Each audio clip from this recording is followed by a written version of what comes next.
Bharatiya Janata party અને આમ આદમી party હવે સામસામેની લડાઈ પર આવી ગયા છે. પ્રહારની સામે પ્રહાર થઈ રહ્યા છે અને આ બધી બાબતોએ ગુજરાતના રાજકારણને ગરમાવ્યું છે. આપના નેશનલ કન્વીનર અરવિંદ કેજરીવાલે ગુજરાતની પરિસ્થિતિ બગડવા પાછળ ભાજપને જવાબદાર ઠેરવી તો સામે ભાજપના ગુજરાત કેબિનેટના આરોગ્ય મંત્રી ઋષિકેશ પટેલે તેમને સણસણતો જવાબ આપ્યો છે. શું છે સમગ્ર વિગત જાણીએ અહેવાલમાં. જય હિન્દ. BSN TV ન્યૂઝ પર આપની સાથે હું છું નિધિ ગઢવી. પેટા ચૂંટણી સમયે જે રીતે ચર્ચાઓ થઈ રહી હતી એ રીતે હવે ખરેખર ગુજરાતમાં ભાજપ વર્સિસ આપનો જંગ જામવાનો હોય તેવા એંધાણ વર્તાઈ રહ્યા છે. ભાજપ ડિબેટમાં તો આપની સામે નથી બેસતું, પણ હવે મીડિયાના માધ્યમથી એકબીજા પર પ્રહારોનો દોર શરૂ કર્યો હોય તેવું લાગી રહ્યું છે. ગઈકાલે પત્રકાર પરિષદમાં આપના નેશનલ કન્વીનર અરવિંદ કેજરીવાલે ભાજપે ગુજરાતની વિકાસની ગતિ મંદ પાડી દીધી છે તેવા આક્ષેપ કર્યા હતા. તો સામે આજે ગુજરાત કેબિનેટના આરોગ્ય મંત્રી ઋષિકેશ પટેલે તેનો જવાબ આપ્યો છે. ગઈકાલે અરવિંદ કેજરીવાલે શું કહ્યું હતું એ પણ સાંભળીએ અને સામે ऋषिकेश पटेले તેનો શું જવાબ આપ્યો છે એ પણ સાંભળીએ. मुझे बताया गया कि साल 2 साल पहले वडोदरा में भी ऐसे ही होता है, जूनागढ़ में भी ऐसे होता है कि शहरों में बाढ़ आ रही है. क्यों? क्योंकि उन्होंने बिल्डरों के साथ मिलके वहाँ पे पूरा पानी का निकासी जो है वो रोक दिया और वो सारा पानी जो है लोगों के घरों के अंदर भर रहा है.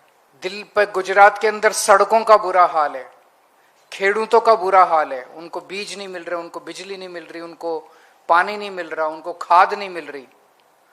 दर दर की ठोकरें खा रहे हैं किसान. युवाओं का बुरा हाल है, रोज पेपर लीक हो रहे हैं, इनसे पेपर नहीं कराए जाते. रोजगार नहीं है. जिस सरकार के अंदर आधी से ज़्यादा भर्तियां खाली पड़ी हैं, जो भर्तियां की जाती हैं वो कॉन्ट्रैक्ट के ऊपर की जाती हैं, उनको पूरा उनका अधिकार नहीं मिलता, उनका शोषण किया जाता है. कोई ऐसा तबका नहीं है गुजरात के अंदर जो खुश हो. કેજરીવાલે નિવેદન એવું કર્યું છે કે રાજકોટ જુનાગઢ રોડ છે એ બાબતે સવાલો ઉઠાવે છે કે 95 ભાજપ સરકાર હતી એ પહેલા 100ની સ્પીડે ગાડી ચાલતી. આ કેજરીવાલજીને કે તમારું પંજાબ અને દિલ્હી જોઈ આવો, મારે કંઈ વિશેષ નથી કહેવું, પરંતુ પોતે પોતાના રાજ્યો પણ સંભાળી શકતા નથી. અત્યારે પંજાબની હાલત હોય કે દિલ્હીની જે હાલત કરીને મૂકી છે એ જરા જોઈ લે અને પછી બીજા રાજ્યોમાં એ ઝાડુ લઈને નીકળ્યા છે, પણ એ ઝાડુ અત્યારે ભલે કદાચ એકાદ સીટ જીત્યા છે, પરંતુ એક સીટ જીતવાથી તમે અહીંયા કડી જોશો તો કડીમાં અમે 40,000 મતે જીત્યા. એના પહેલાની જેટલી પણ ચૂંટણીઓ થઈ એ તમામે તમામ ચૂંટણીમાં ક્યાંય આપ અથવા તો કોંગ્રેસ ક્યાંય દેખાય નહીં.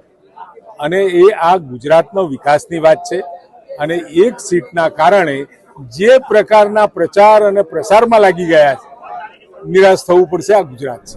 અત્યારથી જ ભાજપ અને આપ સામે આવી ગયા છે ને એકબીજા પર પ્રહારો કરી રહ્યા છે. તો 2027માં શું થશે એ જોવું પડશે. ખેર, જે થશે એ રસપ્રદ હશે અને એવી આશા પણ રાખીએ કે જે પણ થાય એ પ્રજા માટે થાય, પ્રજાના હિત માટે થાય, રાજ્યના વિકાસ માટે થાય. આવી જ શુભ આશાઓ સાથે આજના અહેવાલમાં બસ આટલું જ. આ વિશે તમારું શું માનવું છે અમને કમેન્ટ કરીને ચોક્કસથી જણાવજો. આવા જ વધુ અહેવાલો સાથે મળતા રહીશું. તમે મારી YouTube ચેનલને સબસ્ક્રાઇબ કરવાનું અને અમને Facebook અને Instagram પર ફોલો કરવાનું ભૂલશો નહીં. બાકી અવનવી અપડેટ્સ માટે આપ જોતા રહો BSN TV ન્યૂઝ. નમસ્કાર.